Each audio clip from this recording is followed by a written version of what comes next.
Hi friends, నిన్న జరిగినటువంటి వినాయక స్వామి ఖైరతాబాద్ వినాయకుని 70 అడుగుల విగ్రహాన్ని చూడడానికైతే వేలాది మంది భక్తులు వచ్చారనమాట.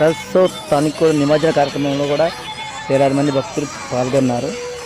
నిన్న బయలుదేరినటువంటి ఖైరతాబాద్ వినాయకుడితో పాటు మరికొన్ని వినాయకులు అయితే వచ్చాయన్నమాట.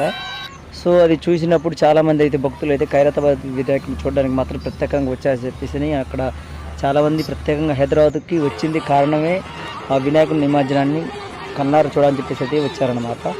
ఆ క్రౌడ్ చూస్తుంటే అసలు మామూలుగా లేదు. నేను చాలా ఆశ్చర్యపోయాను. అంత క్రౌడు ఇంతవరకు నేను ఎప్పుడు కూడా చూడలేదనుకో. సో మనం ఛానల్ స్టార్ట్ చేసినప్పటి నుంచి మనం ఎన్నడూ ఆ క్రౌడ్ చూడలేదు. ఇప్పుడు ఛానల్ స్టార్ట్ చేసాం కాబట్టి ప్రత్యేకంగా చూడాలనే ఉద్దేశంతో మనం అక్కడికి బయలుదేరామన్నమాట. అలా వెళ్ళి అక్కడ తీసుకున్నాము ఈ వీడియోని. నాతో పాటు మీరు కూడా చూస్తారనే ఉద్దేశంతోనే నేను ఈ వీడియో మీకు